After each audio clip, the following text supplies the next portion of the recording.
Okay, it should be now, and you guys have to, I think you have to click accept or something. Cool.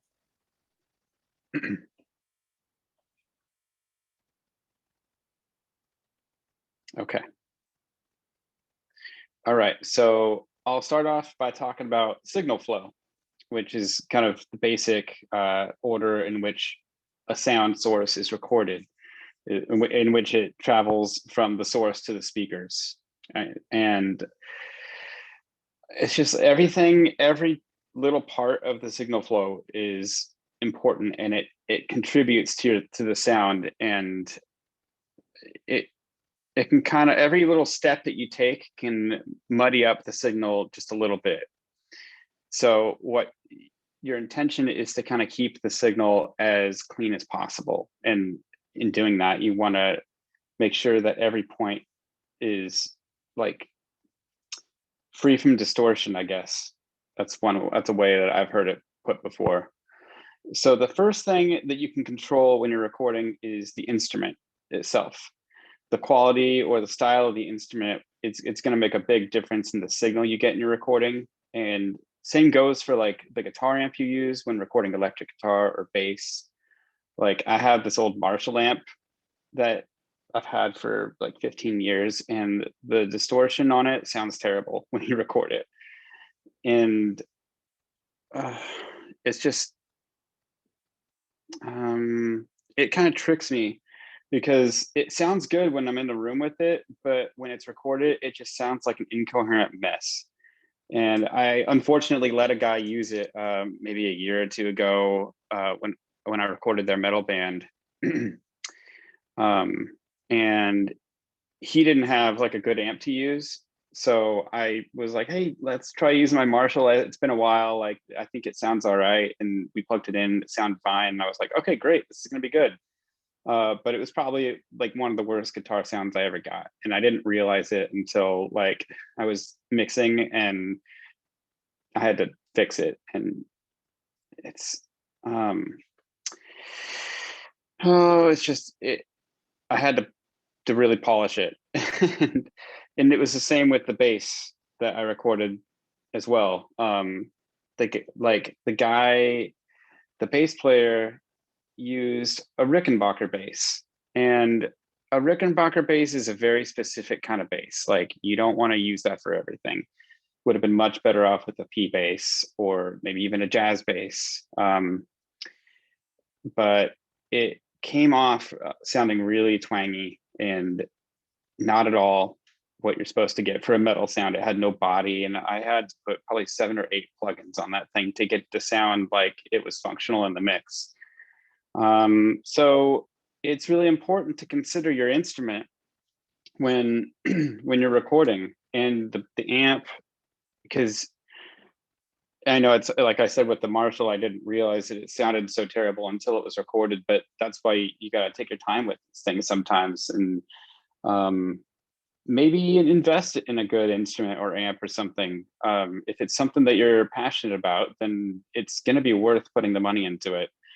But at the same time, I've heard really cheap instruments that sound great recorded. Like my friend Matt had this Sunlight guitar, probably about $100. We used that in a bunch of his like rock songs, and it sounds great. It sounded like it fit in the mix super well, and it sounded balanced. And then another time recently, I'm mixing this like alt country kind of album of my friends, and he recorded it at a different studio, and the bass sounds really good, and it sounds like the kind of bass sound that I always try to get, and it's a little difficult. It sounded great. So I text messaged the guy who owns the studio, and I asked him like, hey, what bass did you use for this? I really love it, because I was like, I kind of want to buy it.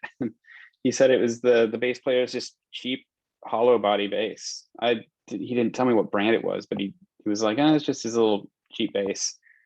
And I'm like, really? Like these are the kind of secrets that I want to know. So it's like, you can have expensive gear, and that's going to also sound really great if you use it correctly, but you can get really good results from cheap stuff too. Like,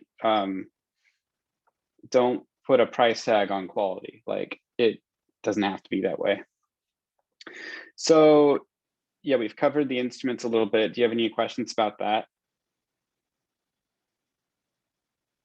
Do you No. usually record DI tracks when you're tracking a guitar as well as a guitar amp signal, or? With electric guitar, I do sometimes. It kind of just depends on what the band wants. Like I have a splitter, an ABY switch, so I can plug, so it can split the signal, and I can have it run into a guitar amp, and then I can have a clean signal going into the interface as well. So that if I wanted later on, after it's recorded, I can send that signal out through an output of my interface back into the maybe a different guitar amp or the same one, and then re-record that signal, so it just beefs up the guitars. So like if somebody had like a 3-piece band and they only had like one guitar part in the song or in the whole all their album, throughout the whole album, then we could just resend that back out to the amp just to beef it up. So it's not like if you wanted to pan it left and right or something, it's not just like a thin guitar sound. Mm-hmm. I have a quick question as well. Yeah. It's related to volume at recording, because I'm in an apartment with really thin walls, and I only like maybe 2 months ago tried experimenting with recording with a microphone. And I use like the SM57, just like the standard mic, at like a pretty normal distance and stuff.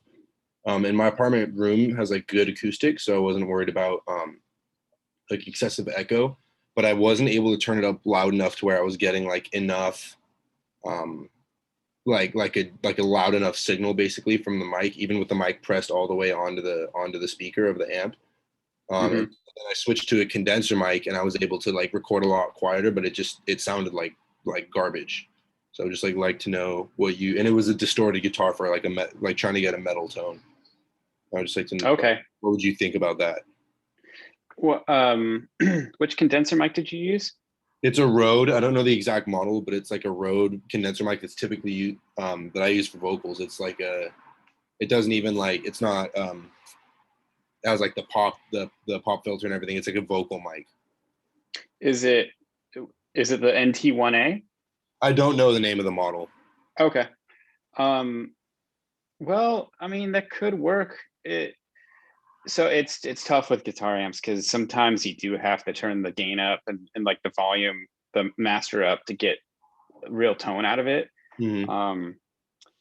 But I think that you were on the right track with like using condenser mic to get more volume out of it. The thing with the condenser mic is that it will pick up more surrounding signal. If the walls are thin, it'll pick up other sounds from outside or something. But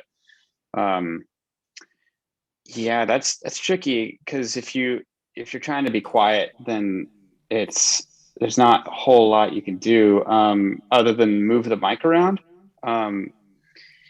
because that makes a huge difference where you place the mic on the guitar amp. What I typically do is I'll find where the cone is and I'll move it just off the cone a little bit. That's usually what I end up doing. Sometimes I will get 2 microphones, put one like on the cone to pick up those higher frequencies, and then I'll put another mic kind of like off so that it kind of gets the darker beefiness of the guitar. Okay.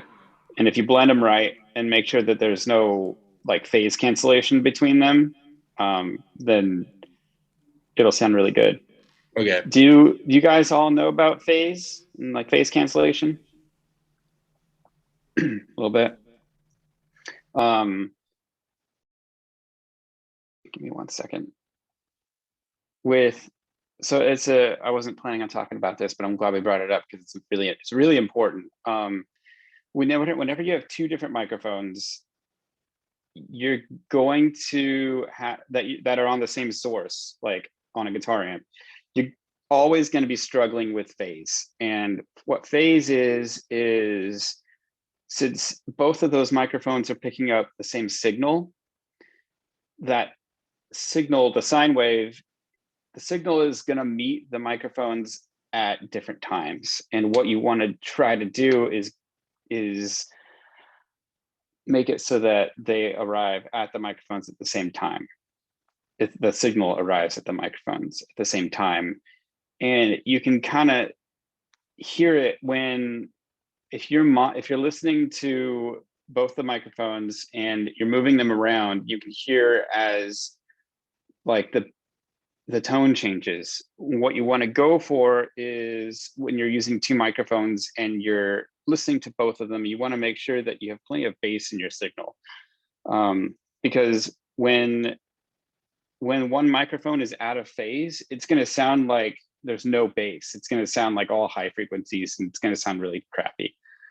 And you can fix this once it gets into whatever software you're using by either using a plugin that has a phase cancellation switch, or you can manually move one of the audio files like so that it matches the other one in like the sine waves.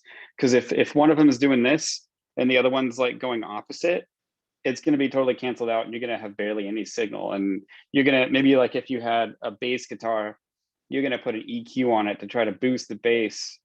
That's a bad example because bass is probably just one mic. Let's say you were recording a drum set and your kick drum isn't coming through and you're getting frustrated, because I've been here before too. Or your snare drum, even. Snare drum's a better example because a lot of times people will use a snare drum, a microphone on top of the snare drum and then one on bottom. And that's probably the most common area that you'll see phase cancellation. The snare drum will just sound super thin in the mix, and it doesn't. You'll solo the top snare mic and it sounds super beefy, but then once you bring in the bottom snare mic, it just thins out. So what you do is you put a plugin with a phase cancellation on there, and you hit the phase reverse, and it will just come to life. Sorry, it's hard to explain, but it's worth, like if you have two mics on a guitar amp or on drums or whatever, if you have two mics on the same source, it's really worth it messing with that phase cancellation button, which is it looks like almost like a zero. It's a little circle with a line through it. So if you ever see that, mess with that and like click it and just see if it makes things sound better. It can save you a lot of time and trouble if you're having trouble with getting a good sound. Sorry, I completely went off on that tangent, but it's important stuff. So yeah, I'm sorry. Does that answer your question about the guitar stuff at all? I know it's not like a complete answer, but hopefully it helps. It gives me ideas to try. Thank you. Yeah, no problem. All right. Any other questions about like the instruments? Do you have any experience? Do you have any experience recording a stand-up bass? Yeah, that's tricky. What I would normally do is stand-up bass is one where I would probably use two microphones, maybe a condenser, and well, I'd probably use two condensers. I would put one at the bridge of the bass, and then maybe a couple feet away from the upright bass. And that's definitely an instrument where you're going to have to move the mics around a little bit and listen to them as you're moving them just to get that sweet spot. And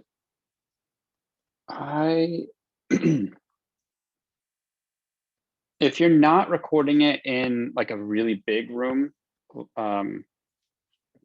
then I would probably try to get it like in a dead room, like a small room.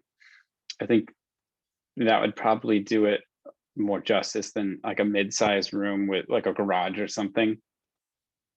But yeah, that's kind of what I've done in the past. And it's tricky also because I've figured out that like a lot of notes will come out a lot more than others.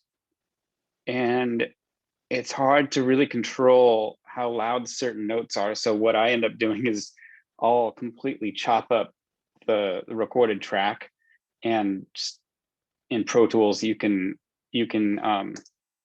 literally hit like splice up a track, and you can increase like the gain and decrease the gain of different notes if you wanted to, different sections.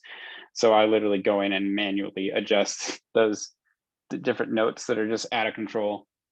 And I found that that's like the best way for me to do it if you don't have like a professional bass player with a extremely expensive bass.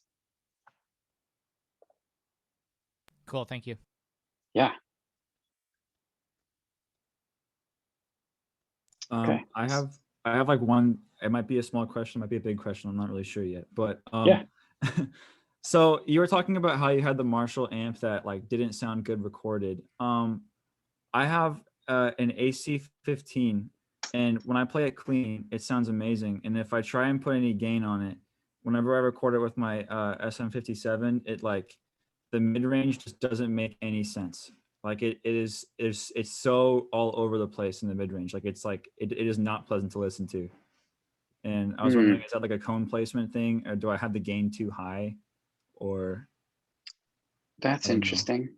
I would try messing with the mic placement, just seeing what happens when you put it somewhere else. That's like a really fun thing to do that can make a big difference. It might be the way the microphone interacts with the amp. You could try using a different microphone. SM57 is usually an awesome mic for guitar amps, and usually that's what I use. I'll use that, and sometimes a ribbon mic or something. But you can't go wrong with the SM57 most of the time. I would sometimes guitar amps are tricky. Sometimes you'll always get these like frequencies that will just ring out and drive you crazy, and that's one thing that I'll kind of talk about a little bit later. But I would mess around with mic placement, and maybe the EQ setting is on the amp. I think that's the best. That's the most you can do, unless you want to try another microphone. Thank you. Yeah.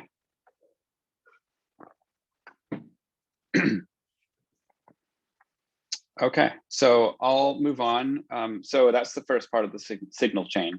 Second part is not really a part of the signal chain, but it's one of the excuse me, one of the most important parts is the room you record in. Most of us, like when we're recording, we're gonna be recording in like a bedroom or a living room, maybe even a garage. And oftentimes like these rooms aren't properly treated for recording, especially if you have like a hardwood or laminate flooring, which could be good sometimes, but if you're just in a house that's not acoustically treated, that's probably not the best option. I think it would be wise to choose a room that has carpet to record in, because that's free acoustic treatment right there. And a quick way to check the acoustics of the room is that you're in, that you want to record in, would be just to clap.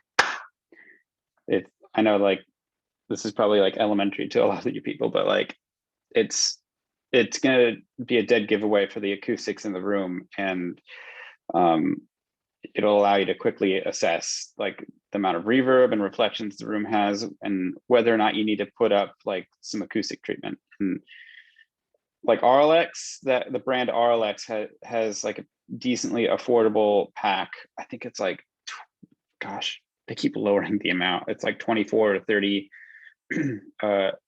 1 foot by 1 foot acoustic panels that are, I think, 2 inches deep.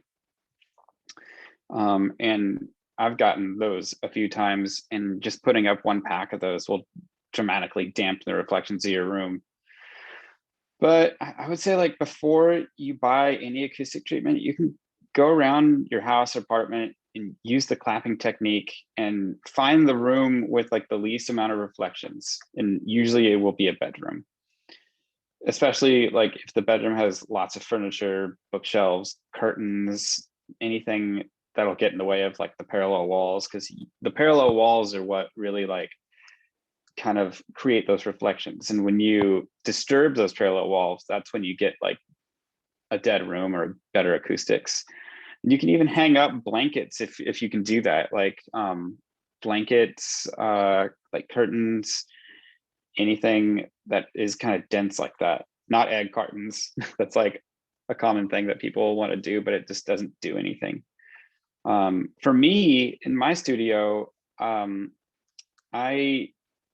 have two mattresses, like twin mattresses, that I use up against the wall to create like a vocal booth against the wall. And it may not look pretty, it may not look professional, but it sure sounds great. And that's all that really matters. So if you want to take your mattress off your bed and use that to like kind of create a little vocal booth or something, then that is a really good way to do it. And I don't know if any of you guys have a walk-in closet, that's also a great option. But yeah, basically you really want to just find the most dead room and record in there. Cal Poly's too cheap for walk-in closets. Yeah, I think a lot of places are too cheap for walk-in closets.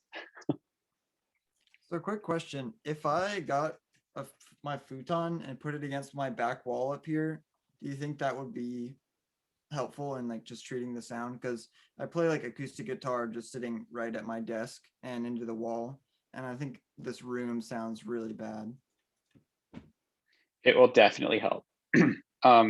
If you want to put the futon up there or just like the mattress, that'll make a big difference. The more you can do in that area, the better like result you're going to get. Even if like, I would recommend, it's so funny that when they always say when you're miking something up, you want the microphone to be facing the acoustic treatment or the mattress or whatever you're going to use. It's hard for me because you also want to control the reflections of the instrument that you're playing or your voice, the vocals. So like you wouldn't want to sing against a wall because it's going to reflect that sound right back at you.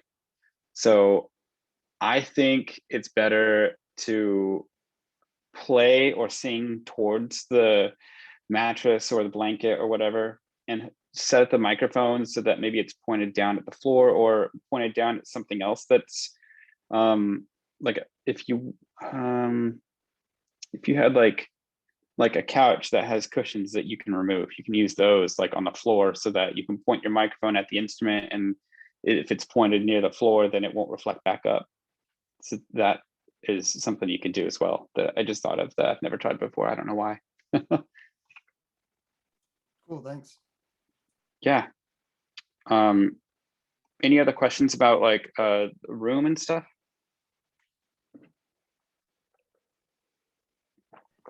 So what would you recommend for like kids in college dorms? Just like the like sheets, would sheets work?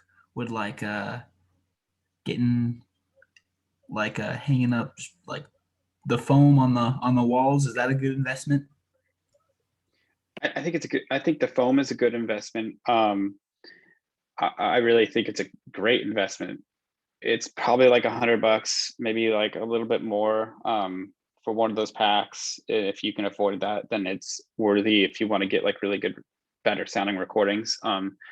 Sheets probably won't do much. You need something thicker like a bed comforter or just like a big blanket, something, because like normal bed sheets are kind of unless you had like a what are they, the flannel like bed sheets, and maybe you folded it in half, that might do something. Or like a down comforter would probably work pretty good. Oh yeah, so the thicker the better, the more dense. And like I'm trying to think of like cheap alternatives to the foam. It's, well, no, you wouldn't want to use fiberglass insulation. It works really well, but you don't want to breathe that in. You use like cardboard or something? No, cardboard isn't dense enough. It's kind of like the egg carton thing. It's almost like reflective too. So it's not going to do much for the reflective surfaces. Yeah, I think the best bet would be blankets, pillows, anything anything that you can add to the room, really. If you, I mean, I know that if you're in dorms and stuff like that, there's not much you could do, but the foam would be the best bet. And you can just get like, use push pins, you put them in the wall like that if you are okay with putting holes in your wall, or you can get those like the Scotch, like permanent, like the that tape that you can get that's like double-sided. Sorry, did someone say something? Okay, yeah, that Scotch tape, that's not like Scotch tape, but those little stickies that you pull the paper off, and you can put the foam up that way. It's like at Staples and stuff, or Target.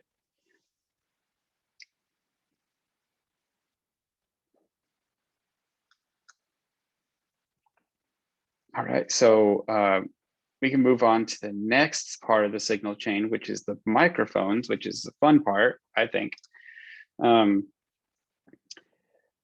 I feel like the microphone is an important part of the signal chain, but not really for the reasons that most people think getting into it. Like fundamentally, microphones all have different frequency responses, and these responses can either enhance or hinder your signal.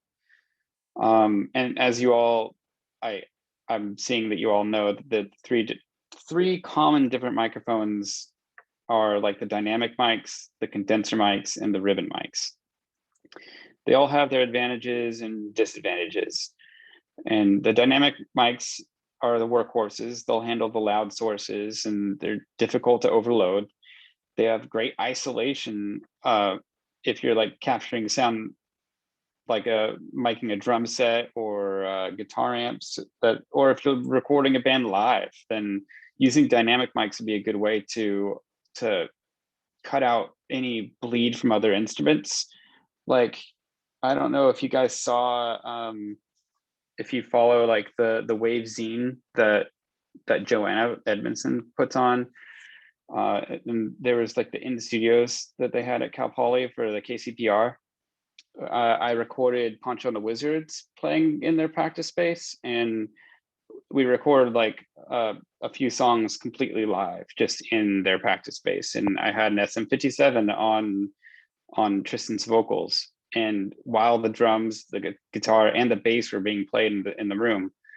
And when I took it home to like mix it, I was astounded at how isolated his vocals were in a room with drums, guitar, and bass. Like I can still like really only hear his vocals. And I mean, that's also has something to say about their room and the mic placement stuff, but it isolated his vocals really well. So dynamic mics are great for that kind of thing. Whereas condenser mics, they may have a broader frequency response, and they're a lot more sensitive than dynamic mics. So I mean, I guess that's the only real downfall of the condensers, is that they'll pick up everything, which is also a pro of using them. They obviously pick up more detail than the dynamic mics, and they typically have a more pronounced high frequency shine. Because of this, they're great for instruments that have higher frequency details, like the acoustic guitar, or for putting over drums for the drum overheads, for the cymbals, and for recording vocals. You want all those details in the vocals. And you all probably know that they require the phantom power, whereas the dynamic mics and the ribbon mics definitely don't. So yeah, those are, I mean, condenser mics, you can really use them for anything. I think the fun thing about recording and getting into that is just experimenting. Kind of do whatever you want. Like, who cares what people say? Like, the professionals will tell you, like, you have to use an SM57 on guitar amps or a snare drum. Try something else. Experiment. Like, try a small diaphragm condenser mic on a snare drum. See what happens. Like, you never know until you try. It might be a dud, but you never know until you try. And that's another thing about condensers that I was going to forget to mention is that there's small diaphragm, there's actually medium diaphragm condensers, and then there's large diaphragm condensers. The small diaphragm condensers will actually pick up more detail than the other two. But in that, they kind of sacrifice a little bit of a lot of the body of the mid and large diaphragm condensers. So a lot of people use them on the small ones on acoustic guitar and drum overheads, maybe like really commonly used for hi-hat, because they pick up the transients really well, like they're really quick. But I personally like using large diaphragm condensers as drum overheads, just because they tend to pick up more of the body of the drum set, and it sounds a little bit more natural rather than kind of just picking up the high frequency shine. But that's all up to you. It's personal preference, and that's kind of the beauty. It's like an art. That's a beauty of recording, is that there's almost no right or wrong way to do it. It's just experimenting. It's fun. And then ribbon mics, they have a very dark and almost muffled sound. They're also very quiet mics, so you have to turn them up more than you would a dynamic or a condenser mic on like the preamp. They're great when you have a sound source that's super bright and brittle or like harsh. I've been using them on Fender guitar amps, and it's been awesome because they really toned down that brittle harshness that comes out of Fender amps a lot of the time, depending on the guitar. But yeah, I mean, I've kind of been using ribbon mics for not everything, but a lot of stuff. I just got a pair like a year ago, and they're really fun to play with. So that's another thing to consider if you're wanting to experiment a little bit and kind of have an up on people who just only use condensers and dynamic mics. It's just, I don't know, it's fun to play around with. Any questions about like microphones and all that?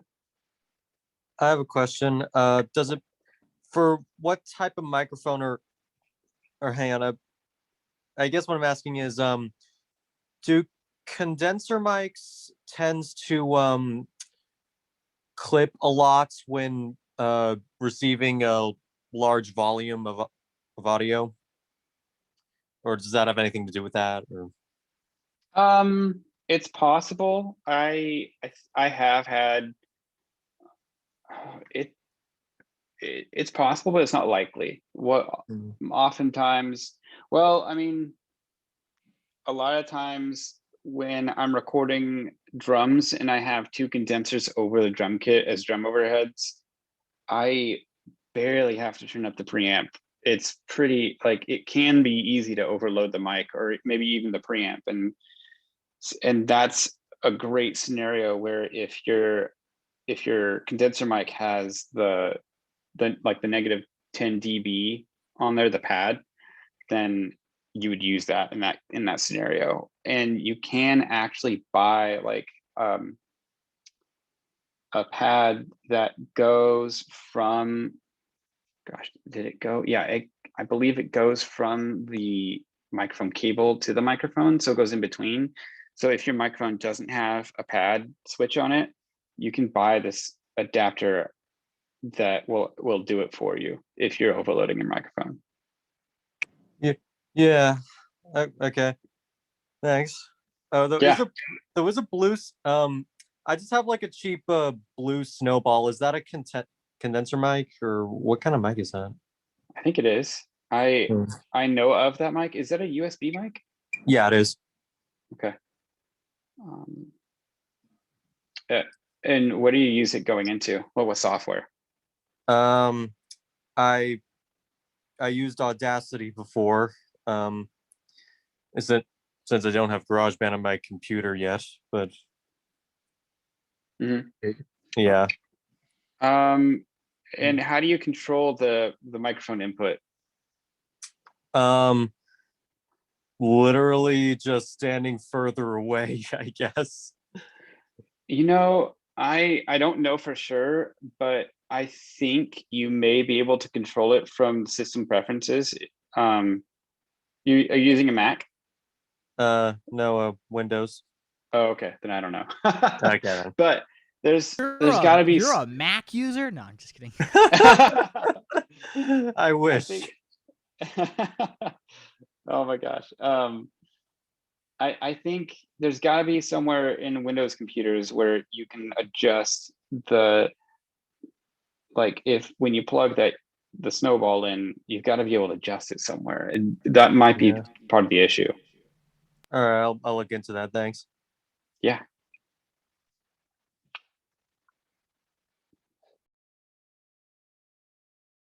Any other questions about the microphones? One quick one.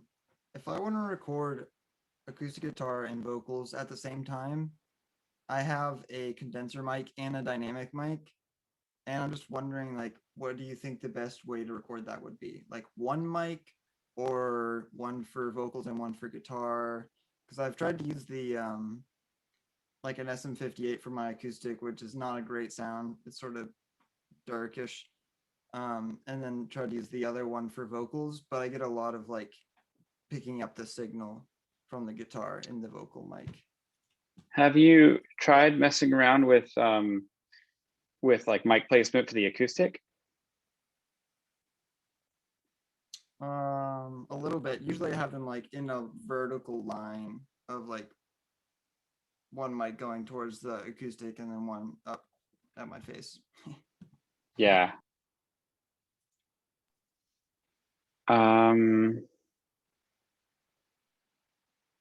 Let's see. That one's always been kind of tricky. I've had good results, I've had bad results, but my first thought would be to use two dynamic mics because of the separation and isolation you can get with them, and kind of mess with, because I've gotten good results. When I first started recording, I used I pretty much had an SM57 and like a kick drum mic, and I would use the 57 for like everything, and I got really good results with, surprisingly. Like I thought, I was like, oh, this is gonna be kind of crappy, but like I was stoked with like how good it sounded. And you could try using the condenser mic on like the acoustic if you wanted some more like shine to it. But the issue is that you're going to pick up your vocals in there too. So like I've done it before where I'll point it down. Does your condenser mic have like I know some condenser mics have like a polarity or a polar pattern switch on it, where you can switch it from so there's different polar patterns for microphones. It's cardioid, which picks up generally kind of what's in front of the microphone. There's hypercardioid that picks up literally what's right in front of the microphone. There's a figure 8, and when you're on that polar pattern, it'll pick up what's in front and behind the microphone. And there's omni, it'll pick up everything around it. Sometimes when you have a microphone that has like figure 8, it has really good rejection on the side of the microphone, and it only picks up what's in front and behind. So you can kind of move that so that it's pointed at your acoustic and only pointed behind, and it won't capture your vocals as much. I don't know if you have that, but for anybody who does, that's an option. Otherwise, I think I would try to move use two dynamic mics and try to move one of them around a little bit to get a different tone on the acoustic, and maybe just EQ it a bit. For sure. Yeah. In my experience, if you're using a dynamic mic on a guitar, like one of the worst things you can do is put it directly over the sound hole, because sometimes it'll get really woofy. Yeah. And like really flubby in the low end. So if you put it around like, somewhere between the 12th and like 15th fret, sometimes that works really well for me for a dynamic Yeah. mic. Yeah, that's kind of my favorite little spot as well. Like when recording an acoustic, if you're just going to use one mic, you kind of get the best of both worlds. You get like the jangliness of the strings, and then you get a little bit of body from that hole. And then if you're using two mics, you can kind of mess around with that a bit too, so you get the sound you want. Sweet, thanks. Yeah. So the next step in the signal chain is the preamp. And like in today's day and age, you don't really have to spend a lot of money to get a quality preamp or like a recording interface. Most of them, like I think most of the preamps that are kind of like over $200 use the same components to build their preamps. So anything you get from like Behringer, Focusrite, PreSonus, they'll all get you like good, clean results. Like the technology has improved, you know, since the 90s and 2000s, and it's pretty easy to get like good stuff. So I don't think that preamps are something that really, unless you get something really cheap, but they're usually pretty good these days. And if you want even more control of the sound, you can get a preamp that has controls for like the voicing and the tone, or even like an EQ on it. I have like an art preamp that you can control. It has a bunch of different settings for voicing on it. Like it changes the tone, and it's really fun to play with. And it could really help just automatically clean up a signal or give something more beef, and that can give you an advantage over other preamps as well. Does anybody have questions? I didn't have a lot to say about preamps because it's just not like, there's not a whole lot to say, because unless you're spending like $1,000 or more, you're not going to get like something that's super amazing. I guess I would add is if you're planning on recording loud things with condenser mics, it'd be worth it to look into an interface that has a built-in pad. But yeah, that's great. Yeah, absolutely, because that would suck if you got to the recording phase and your signal was just too loud and it's clipping the preamp at like 0 gain.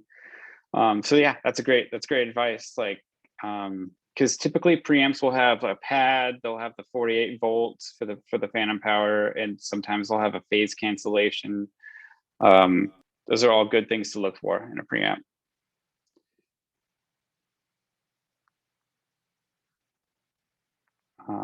And then after preamps, after that, you're going straight into your computer. And at that point, I guess the last part you'd have to really worry about is the sample rate and the bit depth. Typically, if you can control it, you want to record at a sample rate of 48K and a bit depth of 24 bits. The sample rate, depending on how expensive your interface is, it can go up to 192K, and you can go in between at 96K. I have found, well, a lot of people will say, record at 192K, you can get better quality, and it's objectively kind of true. But at the same time, I've recorded at that before, and it's hard to notice. It's hard to really notice a big difference, and it's going to increase your file size so much. It's worth it just to record at 48K, and that's my own personal opinion. If you want to like go higher, then try that out and go for it. I worked with like Rick Sutton before. He used to have a studio in Atascadero for like 40 years, and it was probably the nicest studio in the area. And he told me, like, he's like, I mostly just record at 48K. You can never hear the difference going above it. And a lot of audiophiles will tell you otherwise, and a lot of times they're kind of full of it. But that's up for you to decide if you want to experiment with that, if you can get that kind of sample rate.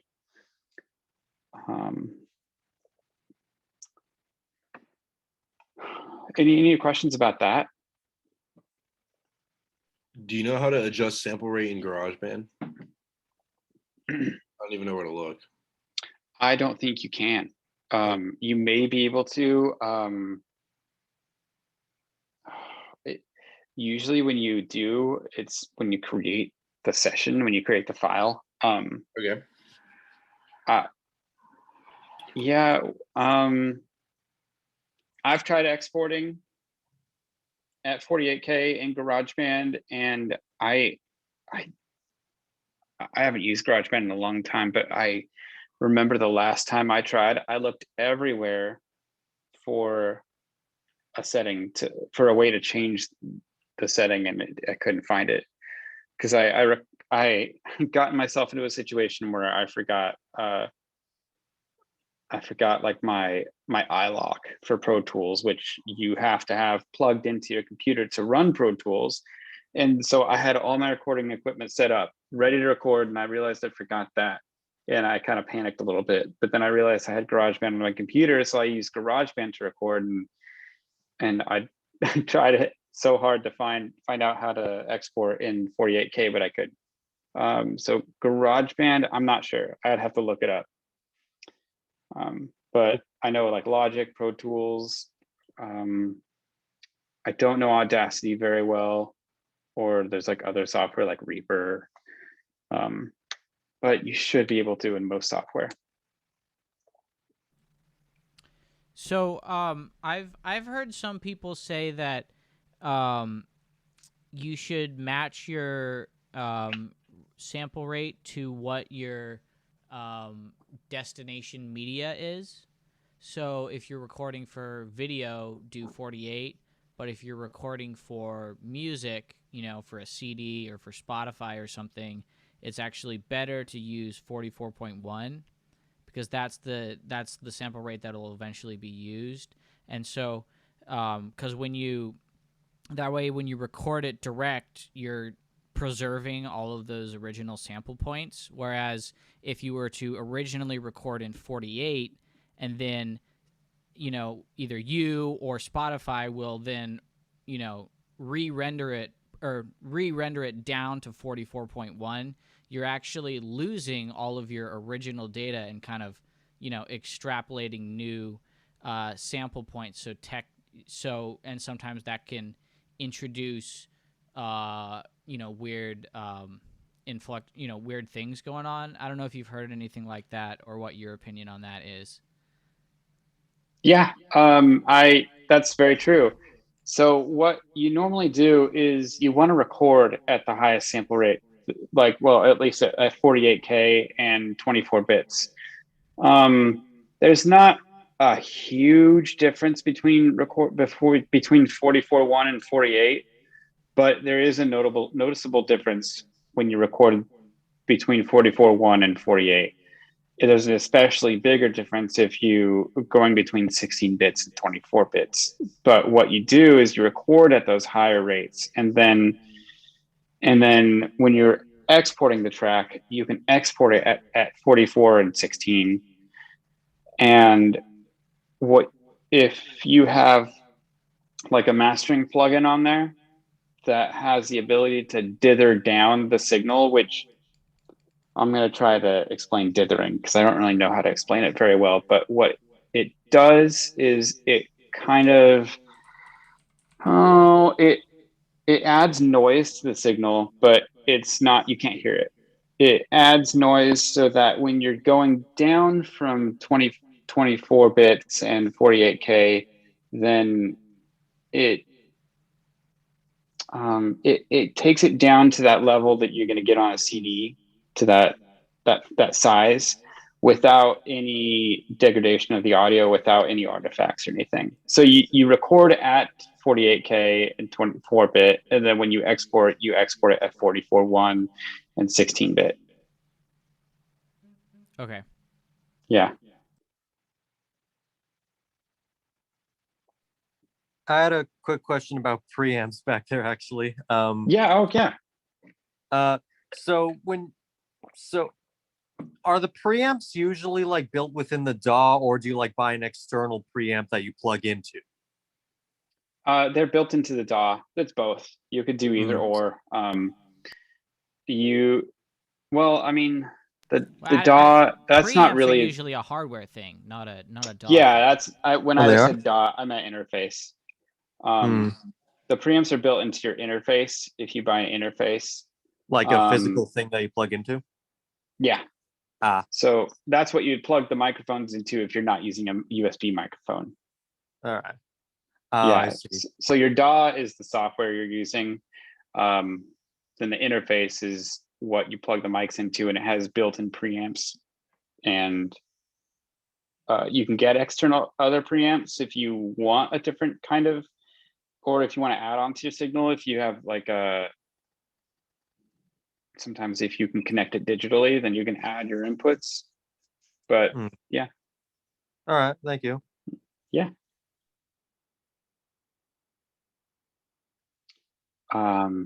Okay, so next we can talk about miking techniques. Or rather, since we're kind of getting short on time, I can ask you guys if you want to, if there's something specific that you wanted to learn about tonight, and I can kind of tell you about it. Tips and tricks about mastering audio. There you go. I agree with that. All right. Yeah, that's because that's a tricky one, and it took me a long time to figure that one out. So the trick to mastering is that you want to use several stages of small amounts of compression. So on your master bus that you had out, that you have on, like, if you're, what software is everyone using?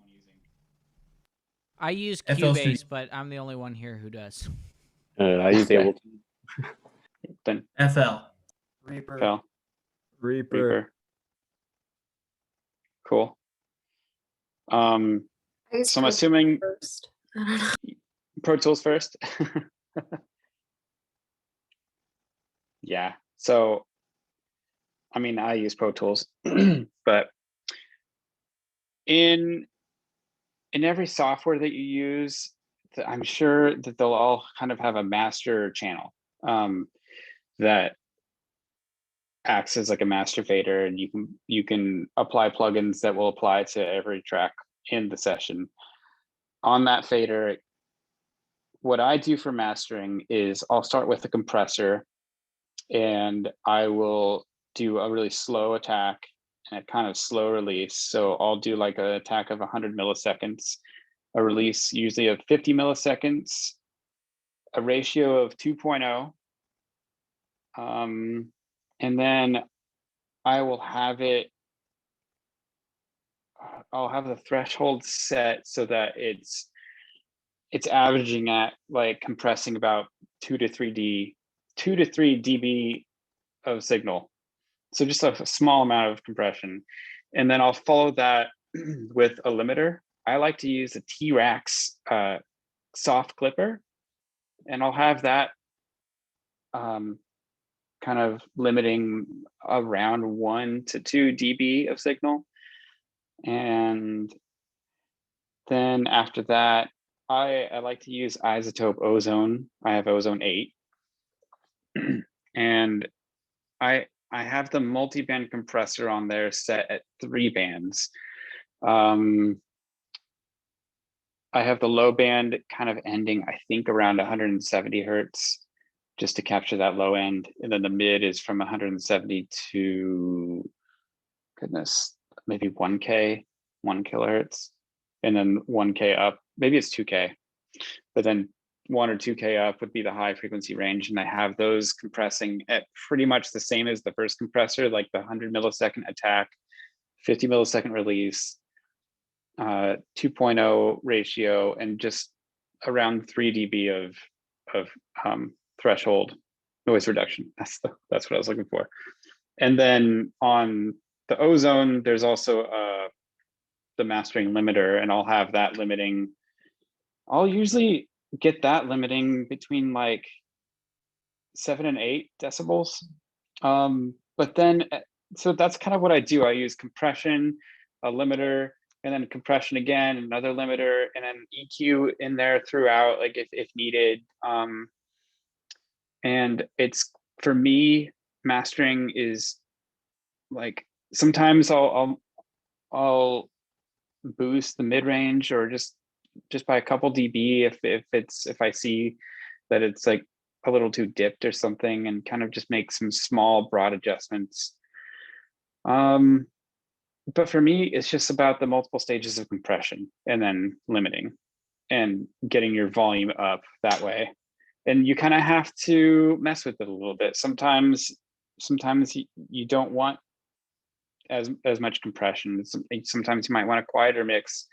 Sometimes you want it louder. So it's like you just kind of have to mess with those settings. And I actually have a really good ebook that I read that I have somewhere, and I can share it with you guys, or at least if I can find it, I can send the link to Frank, and he can probably send it to all you guys. But it's like an 80-page, I think it was like 80, maybe not 80 pages, but it has like a lot of amazing information on mastering, and that's where I learned like pretty much how to master. So I'll get that link to Frank, and he can send it to you guys. Any more questions about that? That'd be awesome. Can you nail on the head what the end goal of mastering is? Like, I know there's a lot of compression and limiting involved, but like, is it just to make it louder? Pretty much. I mean, more or less. For me, I master while I'm mixing. I kind of get a good mix going, and then I put my mastering plugins on there just to get the volume up, and then I kind of mix with that. But mastering in general is about kind of putting the final touches on the mix, and that you're compressing it, you're getting the volume up, and you're listening to how it sounds on multiple sources. Like, you want to hear how it sounds in your car, on earbuds, on crappy little speakers, on your laptop speakers, like, because traditionally somebody would mix a band, mix an album, and then they would send it to somebody else to master so they can have different ears on it. And that mastering engineer would then like listen for, they would master it, and they would kind of do the final touches of the mixing so that it sounds good everywhere and that it boosts the volume. That's basically it.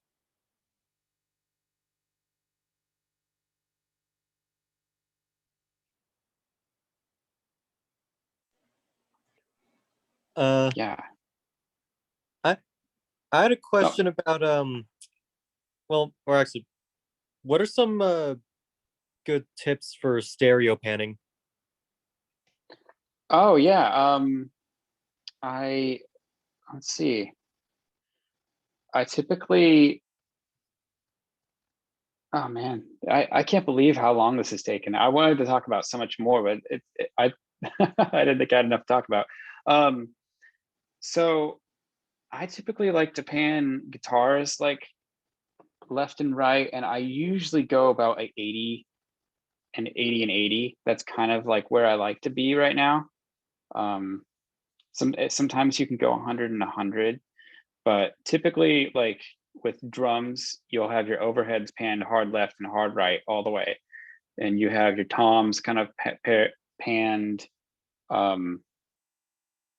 Well, what you do with the toms is you listen to the overhead mics in the drums, and you try to hear where they sit in the mix, and just the overhead mics, and you try to match the toms that are individually mic'd with where they sit in the overhead stereo image.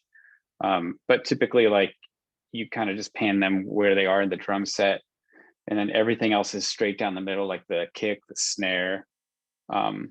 The hi-hat can be panned left or right, depending on how there's two different ways to pan for drums. Like, you can pan from drummer's perspective, or you can do it from like audience perspective. So it's just kind of up to you to do however you want to do that. And then I always keep bass straight in the middle. I keep vocals straight in the middle. If there's backup vocals, I can pan them like left and right, sometimes all the way, if that's the effect you want. And then like guitars, I like symmetry in a mix. So like if somebody records 3 guitar tracks, then I'll do typically the rhythms left and right, and then maybe the lead guitar straight down the middle. Or if there's 4, then that's awesome. Then you can kind of experiment with that. But you kind of want to keep, I personally like to keep rhythms kind of, if you're gonna pan, I would pan the rhythms harder left and harder right, like 80 to 100. And then anything that's more lead kind of sounding, I would pan it closer to the middle if you still wanted to pan it. And then there's reverb. You can either have reverb panned hard left and right, so it's covering the whole mix and filling it all out if you wanted to use reverb. Or sometimes I'll just center the reverb if you want it to be like sitting with the vocal right in the middle of the mix. Wait, reverb can be panned? Yeah, so when I use reverb in a mix, I will put it on an auxiliary channel, and I will use a bus to send the vocals to the reverb channel, and that reverb channel will be stereo. So you can change the panning of that reverb channel. Usually, like I'm speaking completely from using Pro Tools. I am sorry, I don't know what like some of the other audio softwares are capable of, but Any competent DAW should be able to do something like that. Okay, it's good to know. All right. But yeah, you could even adjust the panning of the reverb so that it's only on the left speaker or the right, so it like sticks with whatever instrument you're using it for. And you can use multiple reverb tracks so that you can have like for each different instrument, so that you have reverb. Like if you had a vocal that you had panned all the way to the left, you can assign that to a reverb and have that reverb also pan to the left or the right. Like you can mess with that so much. It's really fun to experiment with, and you can get some really cool effects that way. It's like, that's probably like a lot to talk about, but. A classic example is the first Van Halen record. Eddie Van Halen panned his dry guitar like all the way to the right, and all of the reverb all the way to the left. Yeah, like something like that. Yeah. I love that. I love doing stuff like that. It's so much fun. Huh, like the first album or like the... Yeah, the first Van Halen record did that. Huh. Good to know. And also, I guess just like a general quick question. I know it varies, but do people, like, whenever they record something, do they usually record more than one track of the same parts? Like, say, they record the same guitar part twice. Do they usually double track it? Is that like the norm, or? It's totally a norm. Not everybody does it, but for some reason lately, a lot of the bands I've recorded have wanted just to record live, and they want it to sound the way it sounds live, which is awesome, and I love that. And in the past, I have recorded with some people who want to like do 4 different takes of the same guitar part just to make it super beefy, and it's awesome.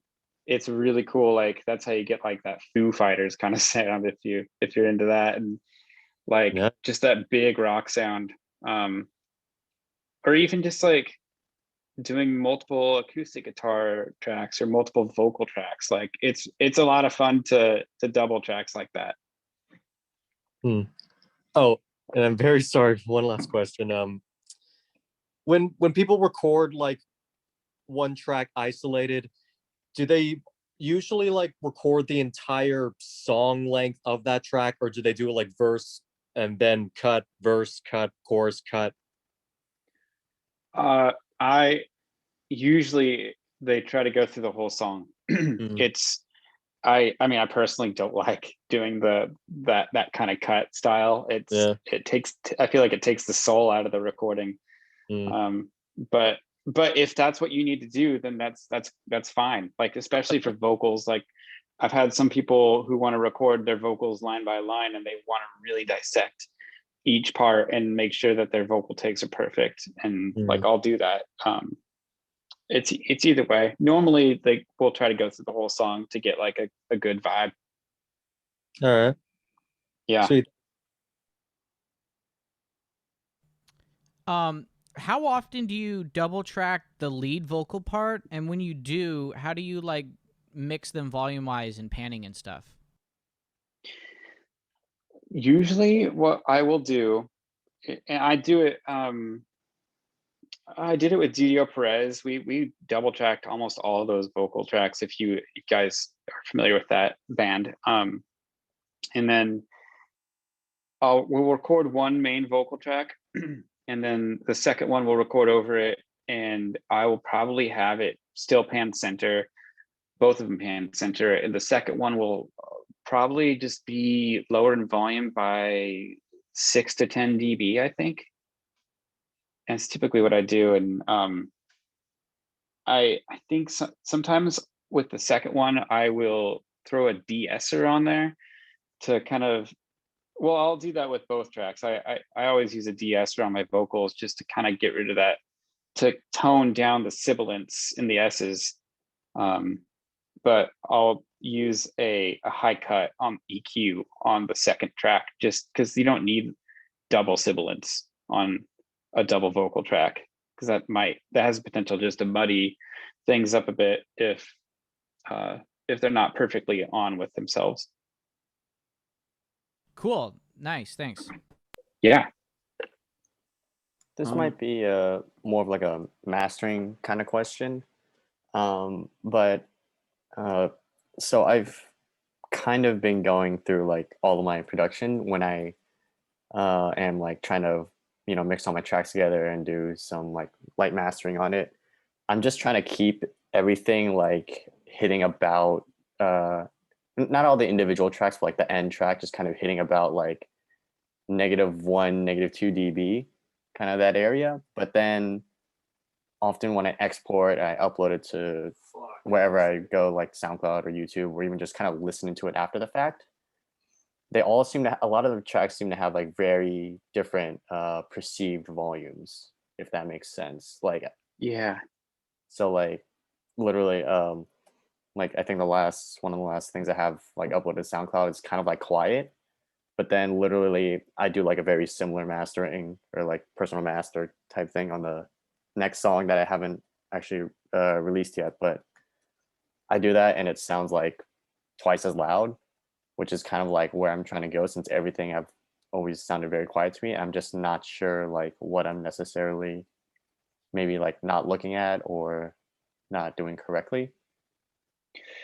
I think that's tough because it could be multiple things, but what my first instinct is to make sure that when you're exporting them all with the same settings, and that you're exporting, that you have, I don't like, maybe make sure that you have your outputs assigned correctly, and that you're exporting all the tracks, and that you're, do you have any plugins on your, like your master fader, master channel? I work For in like, Ableton, so I usually will just have like their my EQ, maybe a limiter, sometimes a compressor. I've been trying to use Ozone 8 Elements, I think, recently, but I'm still like, it's kind of complex, so I'm trying to like, I know. slowly learn like one piece at a time for that. So yeah, it's good to read the manual for that, for like Ozone, because there's a lot to it. But it's super powerful software or plugin, so it's good to use, and it's really helpful. I think there's other factors like Spotify has loudness control, or whatever they call it, so that when you have that turned on, everything's like normalized, so that like everything is kind of the same volume. That messes with stuff. SoundCloud shouldn't mess with anything. Whatever you upload to SoundCloud should be exactly as how the file was before you uploaded it to the site. At least it was when I used to use it. But I think it might have something to do with your export settings. Just double check when you're exporting that everything's exporting correctly. And I don't know Ableton very well. If it was Pro Tools, I could help you, but I don't really. That's the best advice I can give, I think. that's all good. Thank you. I have a couple of questions. They're kind of small though. Yeah. Is there a reason that you would pan something 80/80 instead of like 100/100 left right?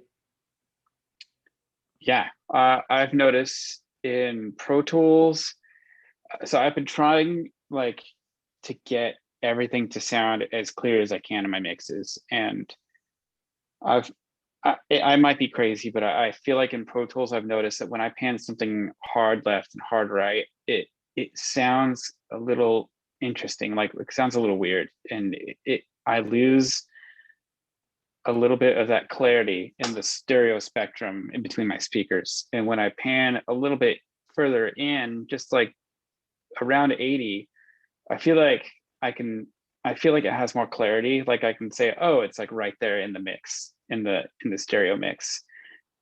So I'm kind of just doing it for a little added clarity. And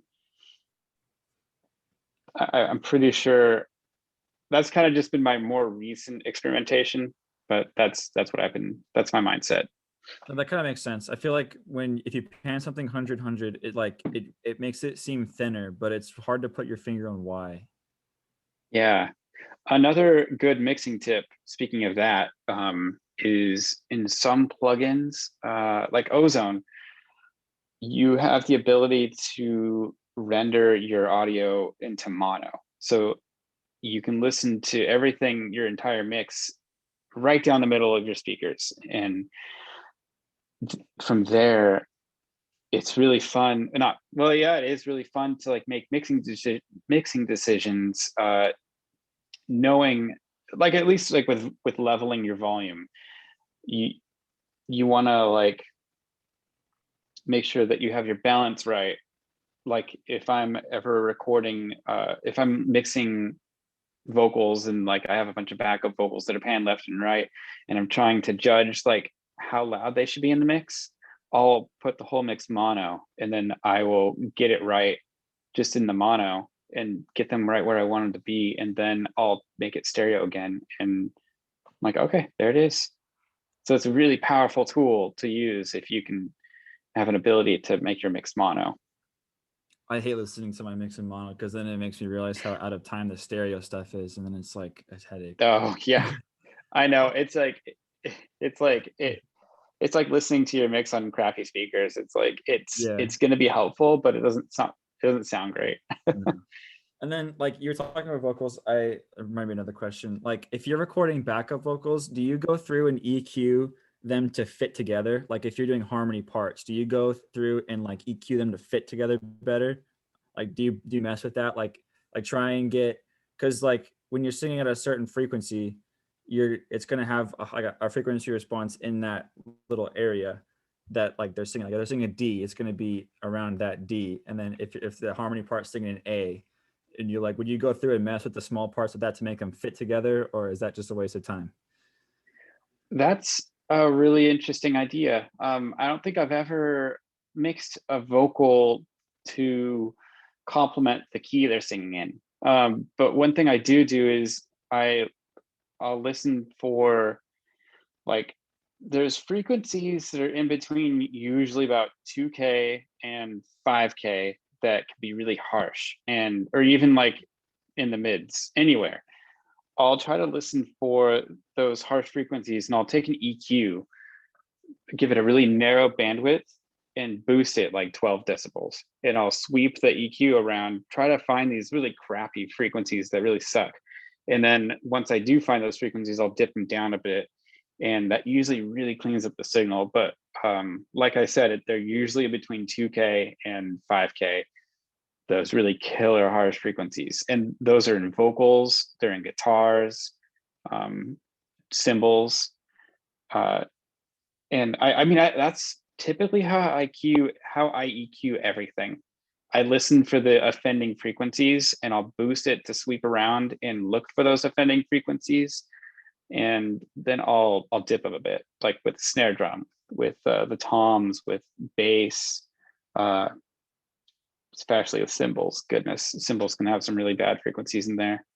But it's a really awesome technique for me, and it's saved my butt a lot. Sweet, thank you. Yeah.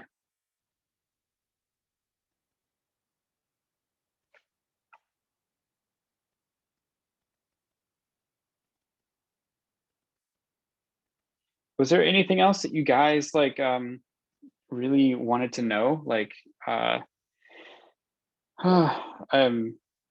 got a couple more things I can talk about, like recording vocals or mixing vocals and stuff like that, and mixing different instruments. Like, is there something specific you guys want to hear? Um, in my experience recording, which is just with my own bands, you know, we almost always record like all of the instruments and then we add vocals, right? So a lot of times I'll get like a good sounding mix going with the no vocals. And then once we add vocals, I have a hard time getting the vocals to sit within the mix well in that, you know, they're not completely overbearing all the other instruments, but they're also very easy to be heard and understood. Yeah. What kind of mic do you usually use? I have an MXL 990, but my singer uses an AKG. I don't know, one of the. You muted yourself, Ryan. My singer uses like one of the AKG. He uses an Audio Technica condenser mic. That's one of the $150, $200 mics. Oh yeah, I like Audio Technica. They're a good brand. I've used that MXL 990 long time ago, and it was, for me, like in the few times that I've tried to record my own vocals, because I'm not much of a singer, it was really hard to get that to sound like not muddy. The 990. Is it that this did you? So is it your vocals that you're mixing in, or is it your singer? No, it's him. So he uses the Audio Technica AT 2020. Oh, right. Yeah. Okay. So what about it is hard to sit in a mix? Is it just like it just doesn't sound right, or is there something specific that you can think of that is causing the problem?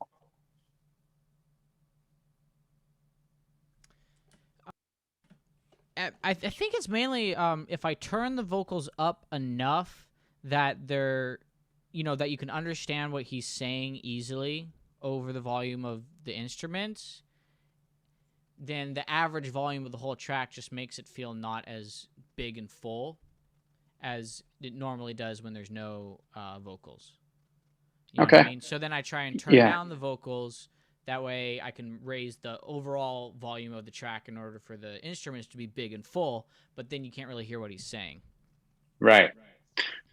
So typically when I mix vocals, I will roll some of the low end off, maybe to like 150, and maybe do a dip in those higher low frequencies, like between like 170 and 250, just a little dip, because those are good frequencies to have in there sometimes. But maybe in a dense mix like that, you don't need it. I also definitely always have compression on my vocals. I don't know if compression is something you use on your vocal tracks. Yeah, definitely. Okay, then yeah, compression, and then a de-esser helps as well. And then sometimes I'll use delay on the vocals, unless you're just going for a dry vocal sound, which is totally cool. Sometimes I'll use delay, sometimes I'll use reverb, or I'll use a mix of the two. And I find that having some sort of wet effect, like delay or reverb, helps to get them to sit in the mix. If not, I know that you want the vocals to be understood and heard, so that delay and reverb could potentially muddy it up. But I would work on trying to find a balance in the EQ. I would look at those frequencies that I mentioned that are harsh, like between 2K and 5K, and take those down, like boost them up and sweep around, find those frequencies that are like really cutting through. When you take them down, you will find you will be able to turn the vocals up more without those frequencies kicking in and just killing you. Yeah. Okay. Cool. Mm-hmm.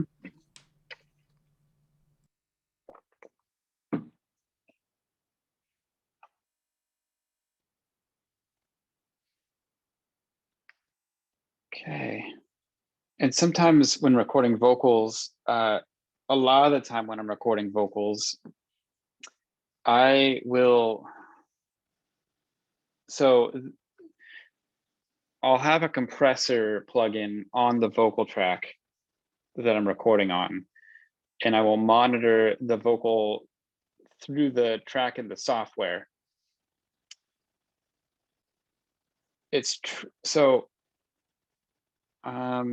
I know that some softwares have a hardware buffer that will give you latency and delay the audio signal that's coming in from, like, basically from your microphone to your computer.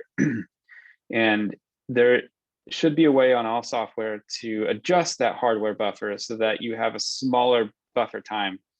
When you have the smaller buffer time, you will be able to monitor your vocal recording through the software, and it's really useful if you put a compressor on your vocal channel while you're recording it, because it will help with the dynamics of your vocal take if you kind of have like a lot of dynamics in there, and if you're singing quietly sometimes and then singing really loud the next part, when you put a compressor on there, it really tones that down and really like chokes that dynamic range. So it's easier to record vocals. And you could also put reverb on your vocal track while you're recording it if you want, just to help you kind of get in the mode and kind of feel the vibe of the song. And those are kind of a couple things that I tend to do when recording vocals.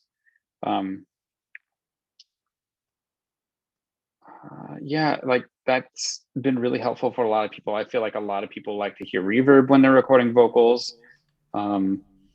And the compression just helps. Yeah, that's a little trick. Let's see. Do you guys have any like trouble mixing drums or anything? Or is there anything else that you need I have a snare help? drum question, but if someone else has a question, they should go first.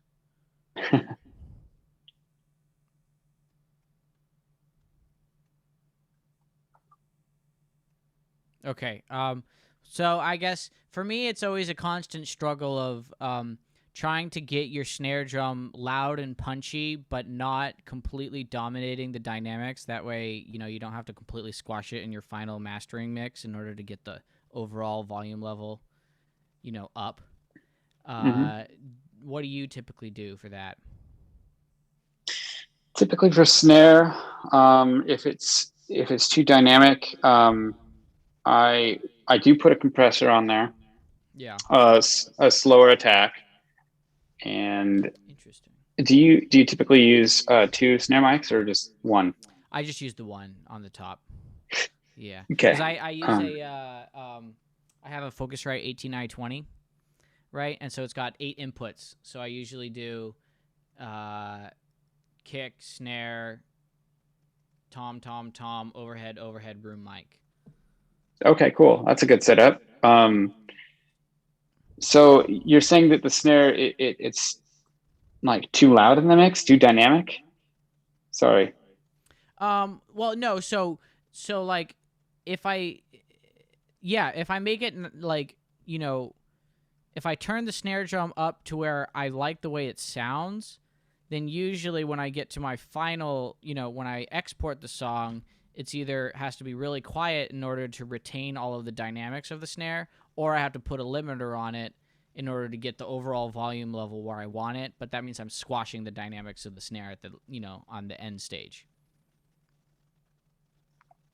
It might be a mastering thing. Because you should be able to get the snare where you want it and still be able to get like a good master. It's kind of just a balancing act you got to play. It's tricky. Because when you put mastering plugins on there, when you start mastering, you are going to compress the signal more. And oftentimes, if you have something like a kick or a snare or vocals, even sometimes that are too loud in the mix, it's not going to complement the mastering process. Right. Yeah. I think it's you just have to kind of practice with balancing a little bit. That's a hard question to answer. Right. Yeah. I had a quick question about EQing acoustic guitar. Just like, Mhm. so like what I usually do is I'll cut like below 80 and then I'll like sort of bring those lower frequencies down a little bit. I just feel like it always sounds like muddy, and like I hear acoustic guitar that just sounds so like crisp and like has this really nice high end, and I just don't know how to get that. So like we kind of mentioned before, a good place to mic the acoustic is between like the 12th and 15th fret. That's like a really good starting point. And I would use two mics. I love using two mics on the acoustic. So you can put one kind of by the bridge, move it around a little bit. I would maybe the dynamic mic, and then the condenser, you could put maybe yeah, maybe closer to like the 12th fret and kind of blend them a bit. And the condenser should pick up some more of those high frequencies. You can even get those higher frequencies out of an SM58. You just kind of boost maybe around like the 6K area.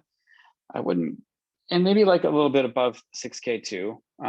Just, use your ears and kind of be a judge for that. But also using that kind of EQ technique that I mentioned, where you boost a lot and kind of move the EQ around, you can find some crappy frequencies in the acoustic between like maybe 250 and 400 hertz in that range. Like you don't want to take too much of that out because that's where you get the body of the sound. But it could muddy up the signal a little bit in that frequency range. So yeah, just I would use an EQ and kind of just experiment a little bit, like boost some frequencies and cut a little bit, and just try to like, I think a really important part of mixing and just getting better at mixing is training your ears and just kind of, I think, playing the boosting and cutting game and just kind of seeing what all those different frequencies sound like, and you'll be able to identify what's causing muddiness, what's causing harshness a lot quicker.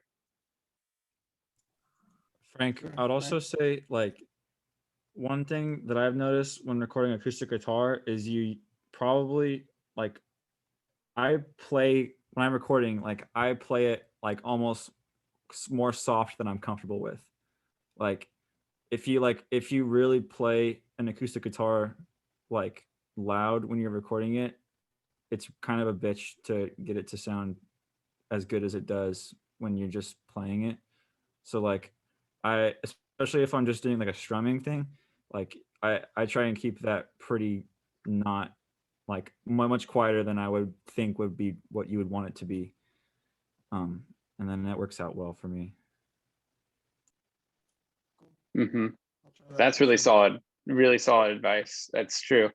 Performance makes a huge difference. And if you do preserve tone when you're playing quieter, and same goes for the drums. When you're drumming, play the snare quieter, play the cymbals quieter. You can kick the hell out of the kick and the toms, but try to get the snare quieter and the cymbals quieter. You're going to get a lot more tone out of the snare drum when you play it quieter. But like you said, same with the acoustic, and that's a really good piece of advice right there.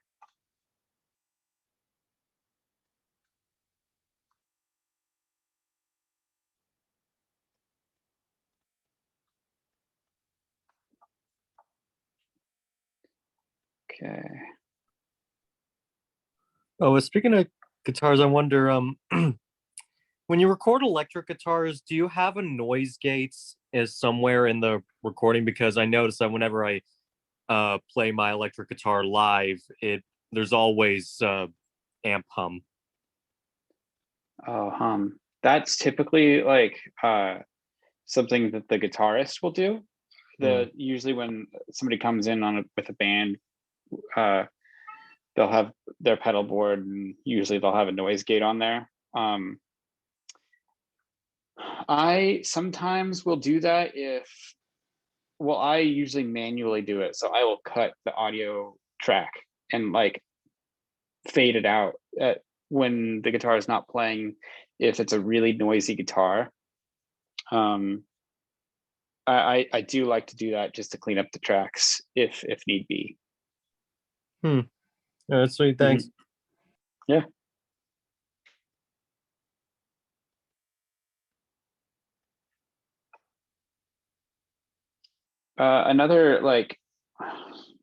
Another good piece of advice I would think is to listen to music if you're going to be mixing somewhere.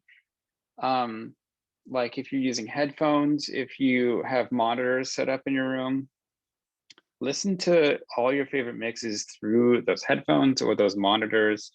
Get to know your mixing setup and the room that you're mixing in. Oftentimes I only like listen to music in my car and that's not where I mix, but that's also where I notice everything because I listen to music in my car more than anywhere else. So that's why like when we mix something and we take it into our cars to listen to it, sometimes it doesn't sound great.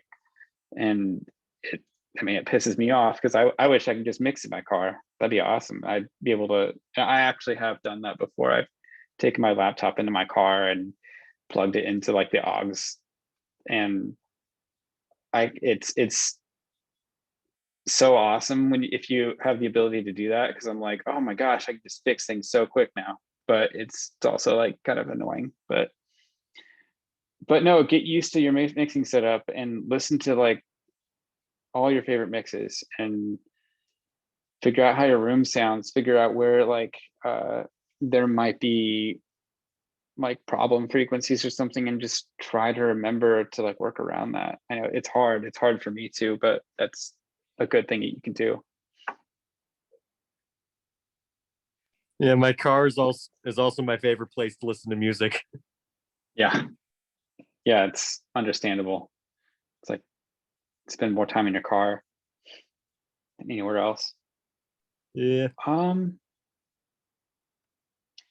I don't have a whole lot else to talk about. I mean, unless everybody else has questions.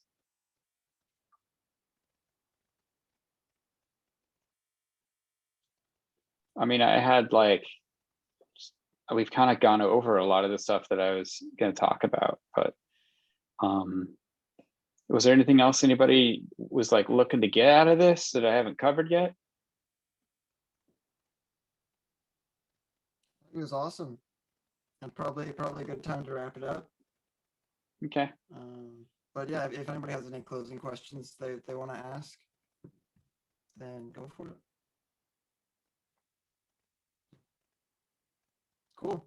Well, yeah, thanks so much for coming out over the internet and doing this, Nolan. I definitely learned a lot tonight, and I hope you guys did too.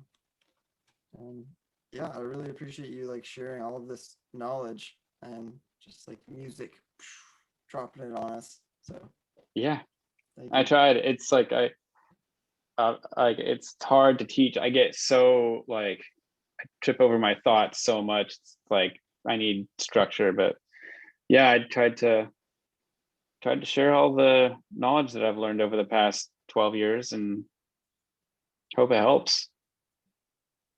Yeah, definitely did. Oh, and Frank, I'll see if I can send you that little ebook on mastering, and so you can send that to everyone. Sweet, sounds good. Yeah, appreciate that. No problem. And everybody else, thanks for coming and listening. I know some people had to head out for class and all that, whatever. But yeah, thanks everybody, and see you guys next week. See ya. Thank you, Nolan. Thanks, Nolan. Yeah, That was thank you awesome. guys. Thank you, Nolan. Yeah, no problem. Thanks for having me. I mean, it's still Oh, I don't know if anybody listened. Let's see. Maybe I tricked people.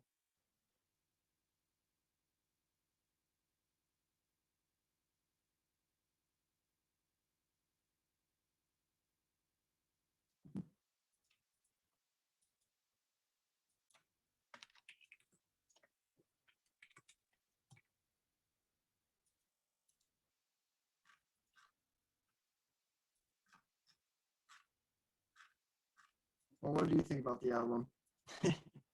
Sorry? What do you think about the Iron Maiden album? Well, I suggested it, so Yeah.